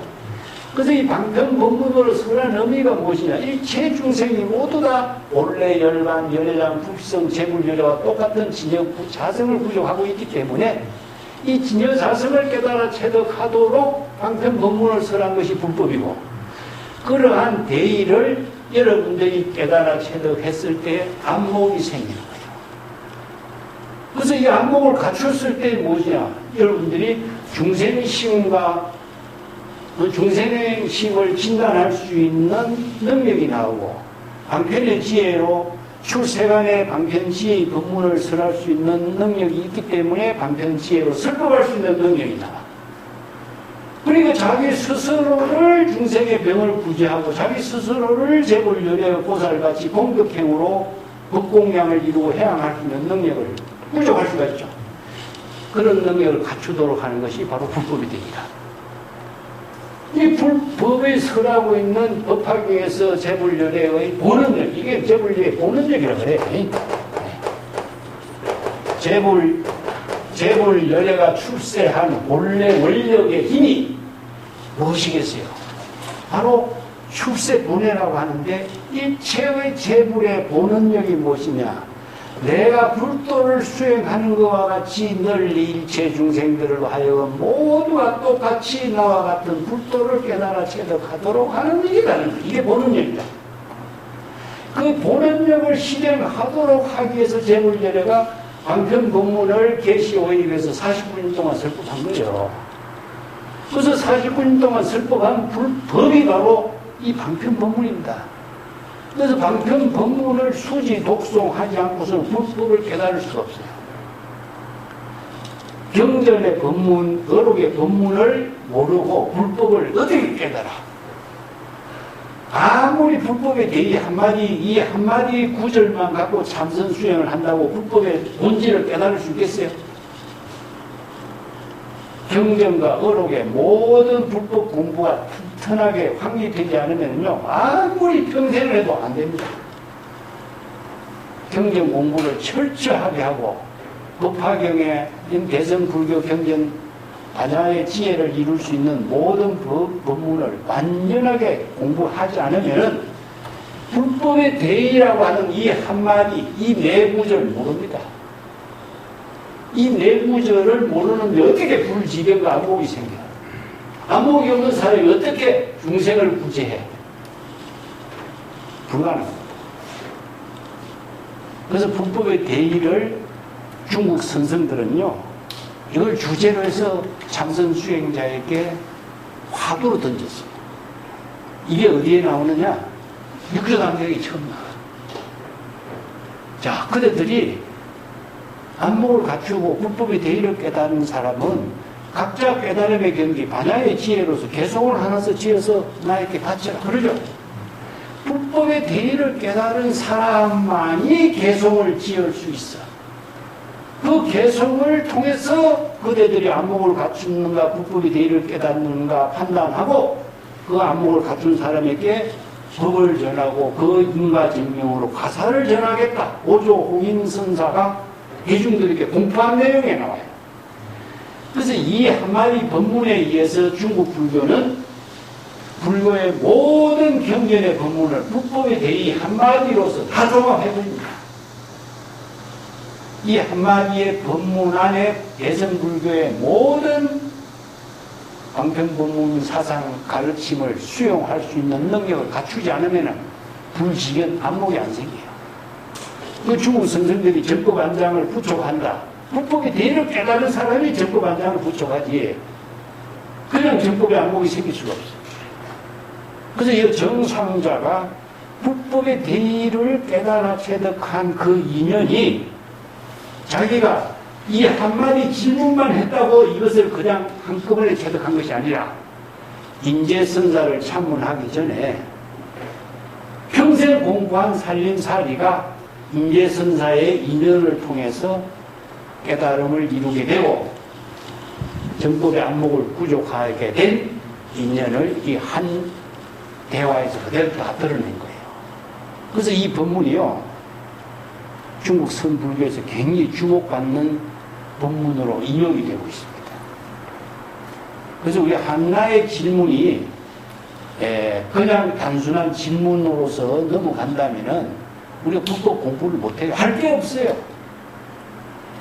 그 하나의 질문 안에 담겨져 있는 내용을 전부 다 꿰뚫어 자신의 안목을 갖출 수 있도록 공부를 해야 우리가 불법 공부를 제대로 하는 거예요. 그래서 불법의 대의라고 하는 이 하나의 주제가, 자, 재불열애의 본원력이야. 또 이체 중생이 생사윤회를 해탈할 수 있는 법문이요. 또 정법의 안목을 부족해서 일체 중생의 병을 치료할 수 있는 방편 법문을 제시할 수 있는 능력을 갖추는 일이요. 삼세 열애가 똑같은 경지를 이루기 때문에 재불열애가 이 법문을 깨달아 체득하도록 설한 것이죠. 그래서 임재의 법문에 우리가 나왔잖아요. 만약에 진정한 견해를 원명하게 깨달아 통달하지 못한다면은 방시욕이다. 비로소 일대사 인연을 마친 일이다. 이 나오죠. 이 한 구절을 우리가 임재로 공부하면서 항상 주목하게 돼요. 진정 견해를 원명하게, 원만하고 분명하게 깨달아 통달할 수 있고 정법의 안목을 갖춘 사람만이 일대사의 생사대사를 해결한 사람이 되겠다. 방시욕이.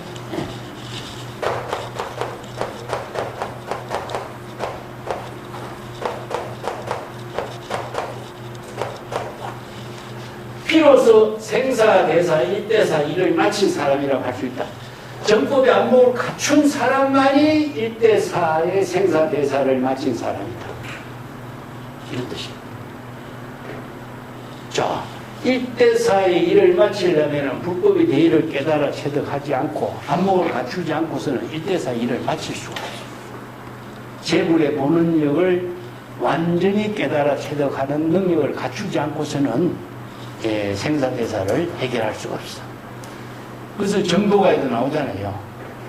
일대사 일을 끝마치다. 정법의 안목을 부족해서 일대사 일을 끝마친 사람은 일체의 모든 업장을 다 비울 수 있고 본래 청정한 진여일심의 지혜를 깨달아 체득해서 본래 열반의 해탈의 경지를 이룰 수가 있다. 그런 법문들이 우리가 한 가지, 우리가 많은 어록의 법문을 공부해 왔어요. 그렇지만은 그냥 단순히 글자만 이해하고 넘어갈 것이 아니라 불법의 대의를 진실이 된 그 본문의 내용을 하나하나를 깊이 사유해서 자신의 정법의 안목으로 구족할 수 있는 능력을 갖추도록 해야 된다 하는 의미죠. 우리가 구도라든가 구법이라든가 하는 말이 전부 다 불법의 대의입니다. 불법의 대의를 말해요. 구도, 구법이란 말을 줄였지만 불법의 대의를 깨달아 체득하는 것이 구도와 구법이에요. 예.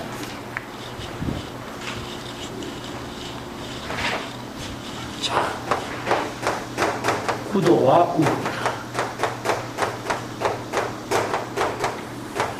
물론 이걸 조사 서례이라든가 열애이라든가 이런 말로도 같이 씁니다만은 전부 다 구도와 구법은 불법의 대의를 깨달아 체득하고 생사윤회의 고통을 초월하고 열반의 법락을 깨달아 체득하는 경지를 이루는 그것은 정법의 안목이 있어야 되는 것이니까.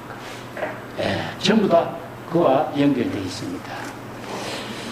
우리가 천수경에 무상심신미묘법 백천만법난조 악업묵면 덕수지 원해열의 진실 이 나오잖아요. 열애의 진실이가 무엇이냐? 불법의 대의입니다. 네.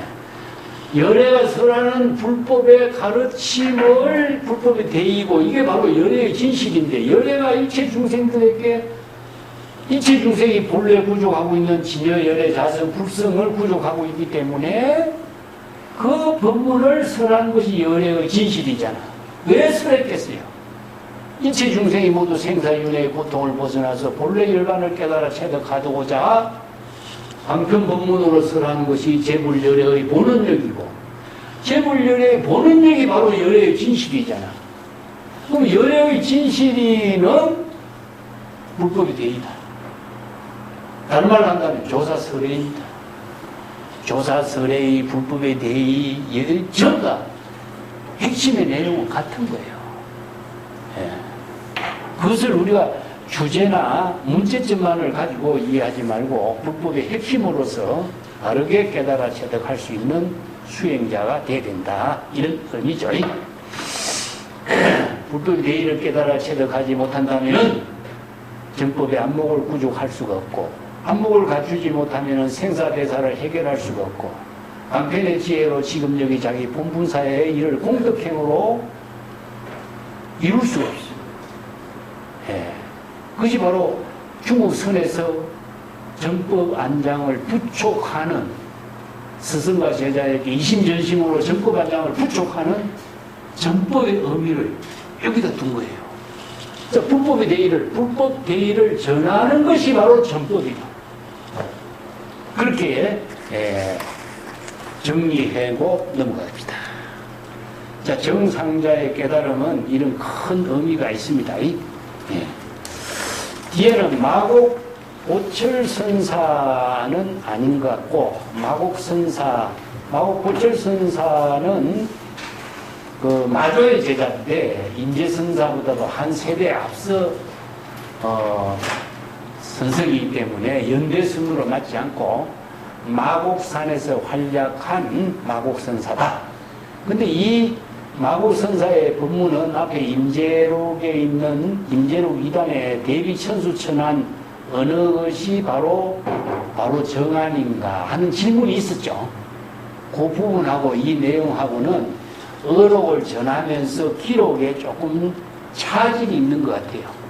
그래서 이 같은 내용이라고 보면 되는데 하나는 눈을 중심으로 했고 여기서는 얼굴을 중심으로 했어요. 그래서 이게 조금 달라. 네, 여기서는 얼굴을 중심으로 한 내용 볼게요. 마곡도참의 부자구문하고 12면 관능 관세음보살 이런 뜻입니다. 안하면정이요 사하성상의 일수수자구하고 일수추 마곡운하니 12면 관음 향 10마처거냐 마곡전신의 의자 성상하니 사연 주장타하니 각에 상착 입방장하다. 자, 마곡선사가 임재선사를 참문하려고 임재원에 도착했다. 그래서 임재선사의 법당을 도착해서 자구를 피면서 질문했다. 자구를 피다 앞에서 나왔죠, 그죠? 예, 이게 이제 예의를 인사를 할 때 예를 올리는 자구를 피는 겁니다. 근데 이 자구가요, 우리가 지금 이해하고 있는 자구와 같이 이해하면 안 됩니다. 예. 나도 중국하고 베트남에 가보니까 법당의 자구가 우리나라처럼 이렇게 평바닥에 있는 자구가 아니라 무릎을 댈 수 있는 자구가 자석이 돼 있어요. 그죠? 그럼 거기다가 이렇게 방석을 피는 것이 아니라 이렇게 타월 같은 걸 이렇게 피는 거예요. 그 무릎만 살짝 이게 되는 거죠. 예. 이 땅바닥이 우리처럼 오체 투기하는 바닥이 아니고 전부 다 바닥이 흙바닥에다가 의자처럼 이렇게 무릎을 살짝 굽혀서 댈 수 있는 에베석 같은 것이 되어 있어요. 그 에베석 위에다가 자구를 이렇게 타월 같은 자구를 피는 거예요. 그리고 자구를 거두고 하는 것이 인사애법으로 쓰는 것이기 때문에 우리나라의 평바닥의 방석이나 이걸로 이해하면 안 됩니다. 그래서 자구를 피고 인사를 하면서 12면 관세음보살 어떤 얼굴이 바른 정면입니까? 이걸 질문한 거예요. 여러분 그 34쪽 임재록 34쪽 앞에 한번 봅시다. 앞에 이거 34쪽에 보면은 여기 마곡화상의 질문이 여기 앞에 우리가 공부한 것이 나와요. 34쪽에 폈습니까? 선사가 어느 하루 하부에 갔을 적에 그 왕상 주부 왕상시 그러니까 왕상시가 임재의 선사를 후원했는 그 지역의 관청의 절도사죠. 그래서 선자 설법하고 있을 때, 임재선사가 설법했을 때에 마곡선사라는 사람이 그 앞에 나와서 질문하는 부분이 나와요. 대비 천수한 어느 것이 바로 정한입니까? 눈이 나오죠. 그죠? 천수, 천안, 대비라는 것은 대비 관세음보살, 천수, 천안, 관세음보살 뜻인데, 손이 천개, 눈이 천개, 이렇게 천개가 되는데, 어떤 눈이 바른 눈이냐, 정면의 눈이냐, 이거죠. 이걸 질문하면, 여기서는 바로 어떤 얼굴이 바른 눈이냐, 12명 관세음보살에다가 보면, 자, 관세음보살 얼굴을 조각할 때 12명 관세음보살로 조각해. 근데, 어느 쪽으로 봐도 정면이죠. 그죠? 근데 이제 어느 면이 정면이냐, 이걸 질문하는 것으로 나와. 그러니까 대비 천수 천안 어떤 것이 바로 정안인가? 임재선사가 바로 말하거라. 바로 직접 이제 질문자에게 다구치죠. 그래서 마곡선사가 임재선사를 끌어내리고 선상에서 끌어내리고 마곡선사가 그 법상에 자기가 앉으려고 했고, 그렇게 임재선사가 가까이 가서 아이고 미처 살피지 못했습니까? 당신이 관세음보살이십니까?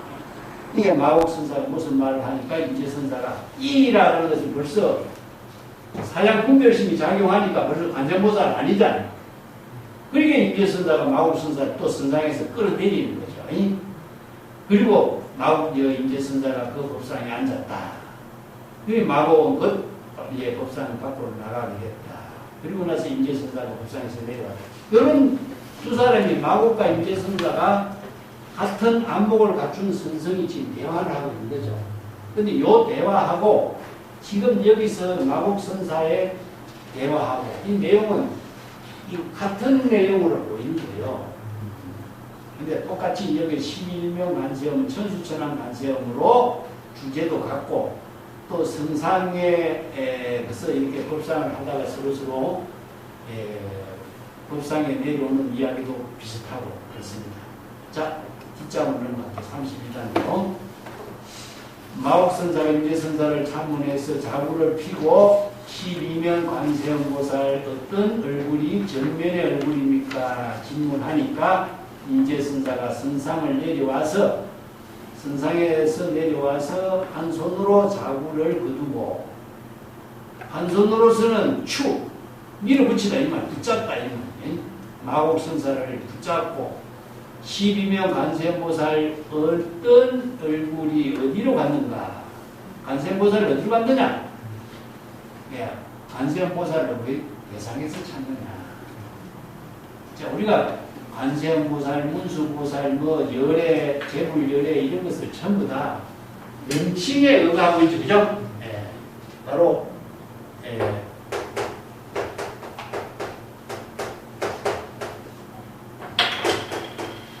재불이라든가 재불보살이라든가 이런 명칭은 법에 의거했다 그랬죠. 진여법에 의거한 방편의 언어죠. 방편의 명칭이죠. 이제 진여 일심법을 우리가 열애라고 이해하고 또 중생의 번뇌 망념을 초월한 경지가 부처라고 하고 또 삼성의 수행자 가운데 성문연가 가운데 대성의 보살 수행자를 보살이라고 하고 자 열애 부처 보살을 정법으로 수행하는 자 정법을 깨달아 체득해서 본분사의 삶을 사는 자를 임시 명칭으로 붙였잖아요. 근데 열애나 부처나 보살이 실체가 있습니까? 실체가 없죠. 그래서 무실체라고 합니다. 무실체를 무자성이라고 합니다. 열애라는 자성, 부처라는 자성, 보살이라는 자성의 실체가 없다. 그래서 이걸 공이다. 그래서 불교에서 왜 공이라는 말을 쓰느냐 하는 것은 전부 다 명칭이라든가 언어나 문자나 언어나 문자나 명칭이라든가 하는 것은 전부 다 임시 방편으로서 제시했던 것이지 실체의 존재로서 있는 것이 아니다. 이런 뜻이에요. 그렇기 때문에 부처라고 하는 것은 부처라는 말밖에 없는 것이지 부처라고 하는 것이 어디 있느냐는 거죠. 그러면 관세음 보살이라고 하는 것이 11명 관세음 천수천왕 관세음 보살이 있지만은 그 명칭뿐이에요. 근데 그대가 관세음 보살이 되고 그대가 열애가 되고 그대가 보살이 되어야지 그것을 대상으로 찾는다면 중생심으로 열애 부처 보살을 대상 경계에서 찾는 중생이 되잖아요. 그래서 중생이 되는 것을 막는 방법은 각자가 바로 재불열애가 되는 길밖에 없어요. 아까 조사 수레했을 적에 지금 발을 씻고 있다. 바로 조사가 지금 발을 씻고 있는 그 모습으로 자기 본분사의 조사의 모습을 그대로 보여주는 거죠. 왜 조사를 다른 데서 찾느냐? 지금 발을 씻고 있는 지금 여기 자기 본분사의 지혜로 작용하는 것이 바로 조사다. 이거 관세음보살 그렇잖아요. 관세음보살이 어디에 존재하느냐 이거. 이름밖에 없는 관세음보살, 이름밖에 없는 열애를 실체하는 열애로 착각하고 중생으로 중생심의 대상경계를 찾는 것이 바로 중생이 되는 거죠. 그래서 여기에 왜 관세음보살을 멀리서 찾느냐. 그래서 마곡을 붙잡고 밀어붙이면서 관세음보살 어디 갔느냐 이렇게 묻는 거예요. 그대 자신이 관세음보살로서 본분사의 지혜로운 삶을 살지 못하고 관세음보살 어디로 갔느냐? 향이 신마처로요. 그게 관세음보살 어디 갔느냐? 다급칠 때 마곡이 전신, 이렇게 전신을 보시죠. 중생심에서 관세음보살로서 본분으로서 몸을 바꾸는 거예요. 이거 전이라는 글자를 도로 견성 중생심에서 진여본심으로 본래의 법신으로서의 몸을 전환시킨다. 그걸 전이라고 하는 것이 불교에서는 언어 문자로서 알고 있던 모든 대상을 자신이 지혜로 전환시킨다. 이런 뜻입니다. 자주 내가 쓰고 있죠. 전신, 전미. 자, 이 몸을 전환시킨다는 말은 중생의 몸을 진여 법신으로 바꾸는 거예요. 그래서 저는 무엇이냐 하면은 도노와 같아요. 도노 견성과 같아요. 도노 견성을 하려면은 불법의 대의를 깨달아서 정법의 안목으로 갖춰야 되겠죠. 여기서 안목이 없는 사람은 몸을 바꿀 수가 없어요. 본내 망념을 자각하는 정법의 안목이 있어야 초발심으로 정각을 이룰 수가 있어요. 이게 여기서 마곡이 몸을 바꾸는 거죠. 이게 뭐냐? 안목을 갖추어서 임재선사가 다것집대 82명 간세음보살을 대상에서 추구하는 것, 질문하는 문제점을 지적하면서 자신이 벌써 자기 본분으로 몸을 바꾸는, 전환시키는. 자, 이것이 뭐냐면은 질문자이지만 질문자가 질문하는 그 문제점의 오점의 문제를 바로 임재선사는 날카롭게 지적해 주죠. 그대의 질문이 대상을 추구하고 있는 질문이야. 이런 것은 잘못돼서 하면서 행동으로 직접 바로 잡아주는 거예요. 이렇게 마곡선사가 그대로 알아차리고 자각하고 몸을 바꾸는 거죠. 그런데 의자성상이다. 근데 내 자신이 관세음보살로서 몸을 전향시키고 임재선사의 성상에 앉으려고 하는 거예요. 왜냐? 관세음보살이 관세음보살로서의 그 입장이 성상에 앉는 그 어떤 위상으로서 자신의 모습을 제시한다. 그런 의미가 있겠죠. 근데 임재선사는 주장자로 쳐버려요. 주장자로서 마곡선사를 바로 쳐버려요. 근데 마곡선사는 즉각 주장자를 뺏어 이 주장자로 치려고 하는, 임재선사가 주장자로 치려고 하는 주장자를 즉각 그냥 붙잡아서 상착 입방장, 두 사람이 주장자를 서로 붙잡고 방장실로 함께 들어간다. 자, 여기에서는요, 서로가 경치해주고 서로가 간발의 여지가 없이 안목을 가지고 다 그 뭡니까? 성기의 지혜라고 해요. 이게 성기의 지혜. 이게 선성들이 방편의 지혜를 바로 실행하는 것을 성기의 방편지혜라고 하는데, 이걸 성기라고 했어요. 선이라고 하는 것은 진여일심으로 방편지혜를 작용하는 기틀을 심지의 기틀이죠. 심기라고도 쓰는데 중국 선생들은 진여일심의 지혜로 방편의 지혜를 전향하는 그 묘용을 기라고 많이 써요. 그래서 이제 성기의 지혜라든가 이게 중국 노자의 논어에서 인의의 덕을 실행하는 것은 스승에게 양보하지 않는다, 이런 말 쓰죠. 그래서 이제 그런 덕을 실행한다든가 성기의 지혜를 작용하는 것은 스승에게 양보하지 않는다, 이 말을 그래서 써요. 노자 공자에 있는 말을 빌려가지고 성기의 지혜는 지금 여기 자기 본분사니까, 지금 여기 자기 본분사의 방편의 지혜로 실행하는 본분사니, 그래서 성기 방편이라고 했어요. 성기 지혜의 방편을 지금 여기 자기 본분사로 펼치는 것인데, 선이라는 글자는 항상 진여일심이야. 진여일심. 중생심이 아니다. 진여일심으로 지혜가 작용하는 것을, 방편 지혜로 작용하는 것을 이렇게 성기라고 해요. 근데 선성들의 대화가 전부 다 성기의 지혜로 대화를 하는 거예요. 그게 찰나찰나에 지금 여기 자기 본분사의 지혜의 작용을 방편의 지혜로 작용하는 것을 성기의 지혜로 이루어져. 그래서 성문답이라고 했어요. 일상적인 중생심의 대화로 한다면 성문답이라는 말을 사용하지 않습니다. 그래서 이제 임재선사와 마곡선사는 같은 안목을 갖춘 선성의 대화를 함께 나누고 있고, 두 사람이 주장자를 치려고 하고 주장자를 붙잡고 같이 방장으로 되돌아갔다. 이게 방장은 본래죠. 본래의 본분사의 거처로 이런 뜻인데 본래로 되돌아갔다.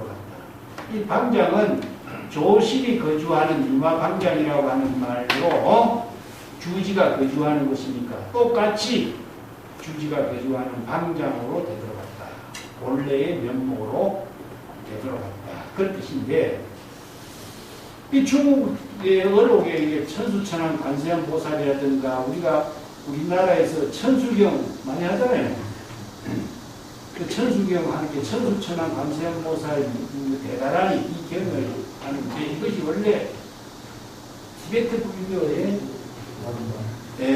사실은 중심은 그래서 온만이 반명하잖아요.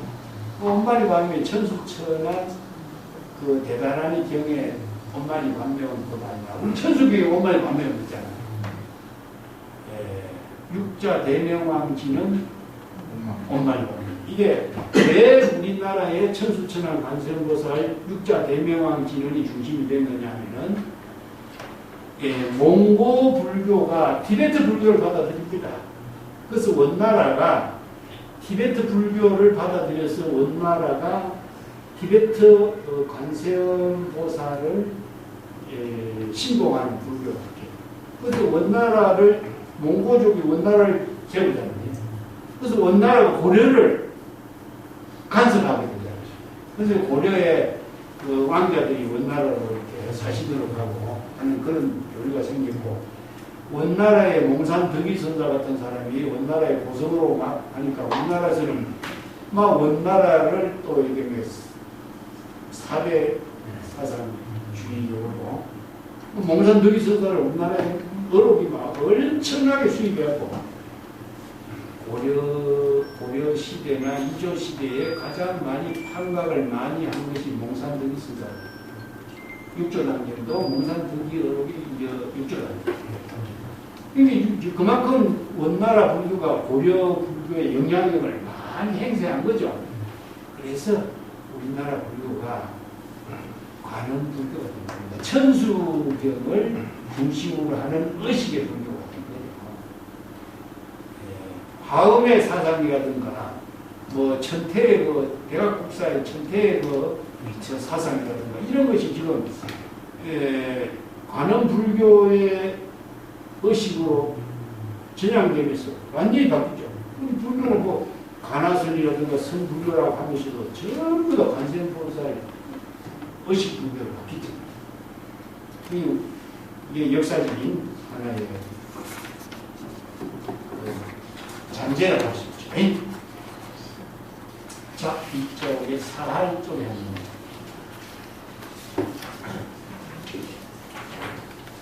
사문성 유시일하는 여건강왕 공엄이요 유시일하는 여거지 근모사자요 유시일하는 여탄간영초요 유시일하는 부작일할령. 여기에 갈자로 읽어야 되는데 그냥 활로 많이 그냥 일반적으로 있습니다. 여장마생해요. 성이의 사편하다. 자, 임재선사가 어떤 수행성에게 이렇게 수행성의 질문에 한때의 일할, 하나의 할에 대한 네 가지의 그 방편으로 제시하고 있는 그 기능, 방편으로 작용하고 있는 기능을 이렇게 설명하고 있는 거죠.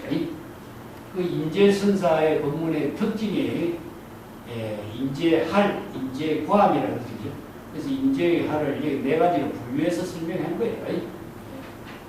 이걸 임재의 사할이라고 하는데 앞에서도 뭐 사료관 같은 데서도 임재의 할에 대해서 언급을 하고 있습니다만 할로 설하고 있는 임재선사의 방편 법문 그런 의미입니다. 자, 한 번 할은 건강한 복음이요. 건강한 복음은 건강 그 역사가 지니고 있는 보배의 칼이다. 그래서 칼은 전부 다 살인범의 역할을 하고 있어요. 그렇기 때문에 칼하고 거울하고를 비유로 많이 쓰고 있는데 이게 무심의 작용인가 지혜의 작용인가 그 경전이라든가 어록에서 거울을 많이 써요. 신진여의 묘용을 그 묘용은 그냥 진공묘용입니다.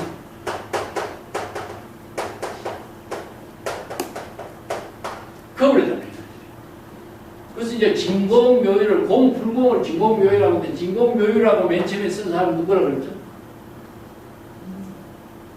하택신입니다. 그래서 중국 불교에서 우리가 진공묘유라고 하는 말을 많이 사용하고 있지만 출처를 잘 모르고 사용하는 경우가 많죠. 예, 하택신의 현종기라고 하는 책입니다.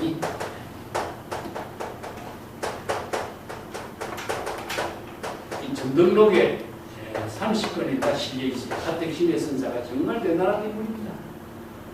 그 육조 남경이라든가 육조 해능이 중국 선불교의 육조로 등장할 수 있도록 주역 역할을 한 사람이 하택신이에요.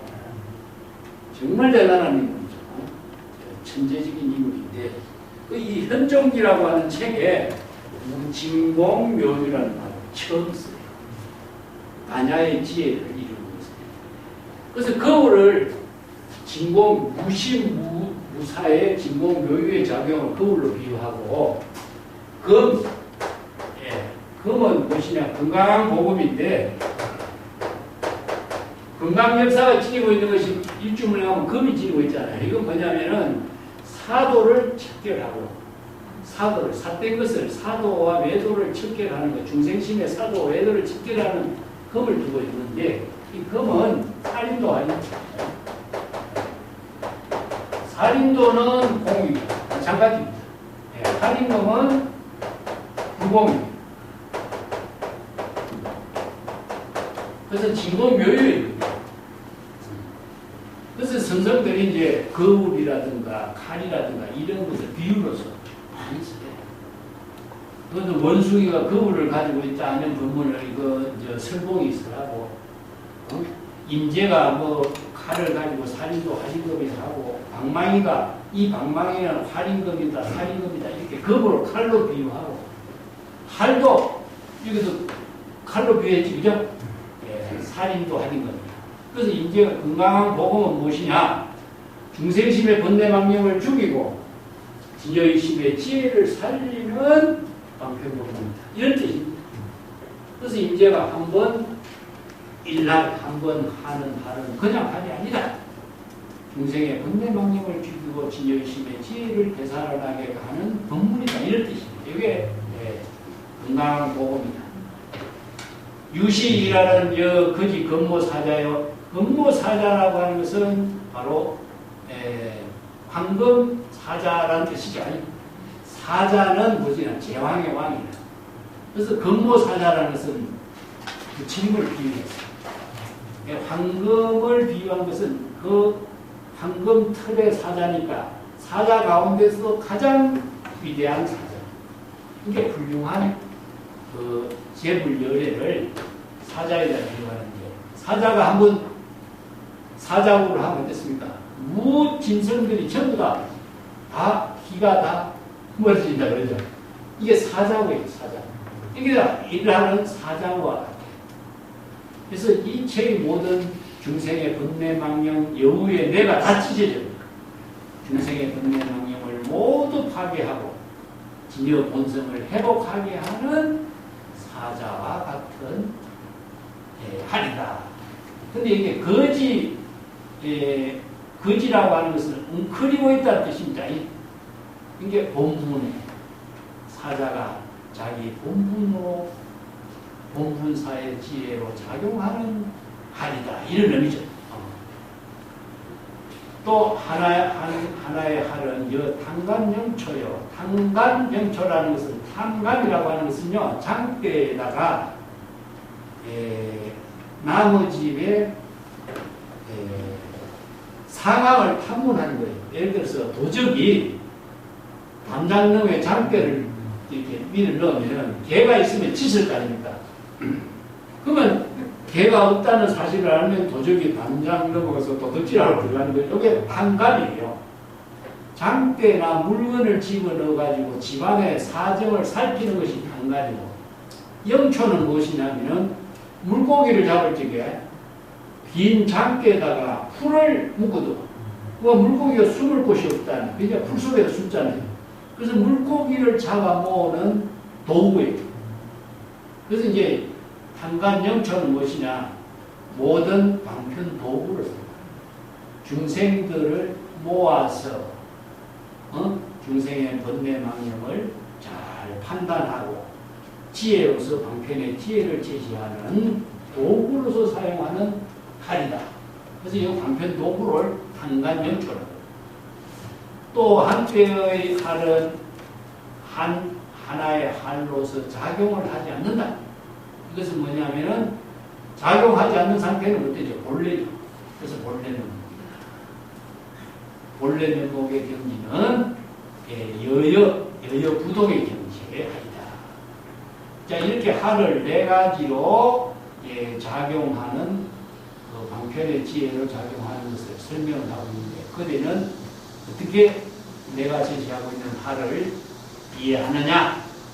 아니, 그 어떤 수행성이 뭐라고 자기 나름대로 의견을 제시하려고 중생심으로 사람 분별을 하는 걸 이라고 합니다. 의이라고 하는 것은 여시 아문이 아니고 자기 나름대로 이런 생각 저런 생각 사량 분별해가지고 자신의 의견을 제시하려고 중생심이 작용하는 상태를 의의다. 의심적차, 동념적해 이런 거랑 똑같습니다. 이제 선사는 하를.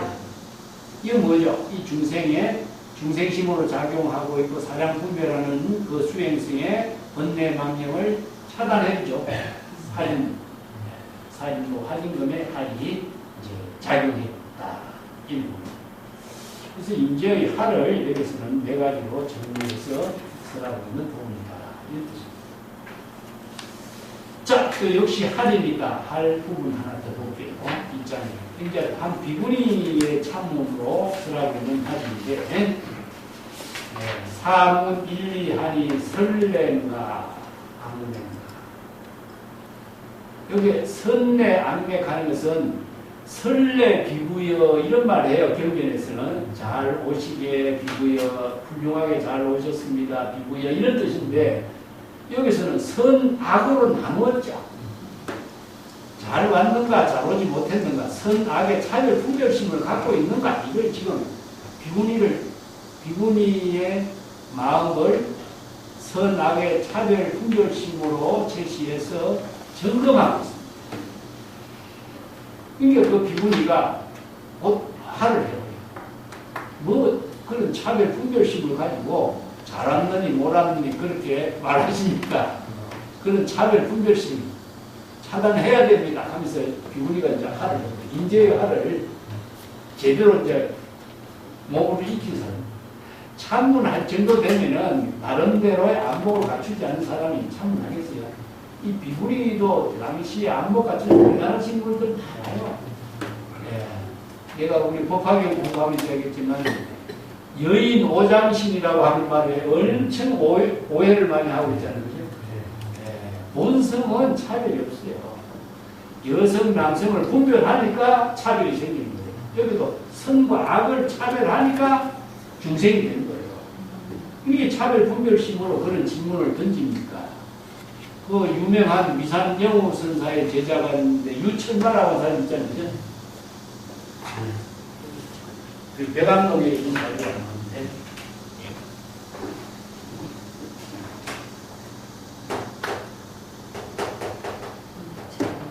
유천마라는 사람. 이 두 분입니다. 비구니가 성은 유씨고 철마라. 이 이게 별명이 철마라. 철마는 그냥 쇠로 만든 맷돌이라는 거죠. 쇠로 만든 맷돌.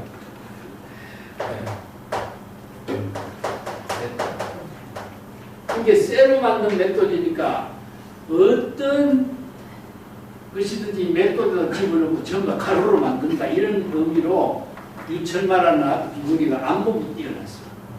이게 당시에 뛰어난 선생들이 무슨 말을 하면 유철마를 당할 수가 없는 거예요.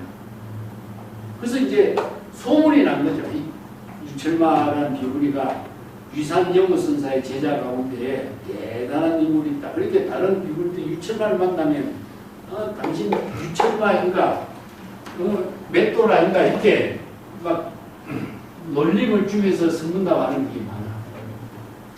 그만큼 안목 없는 사람이 이상한 시시끌렁한 말을 하고 하면은 그냥 맷돌을 갈아듯이 그냥 바보로 만든다 이겁니다.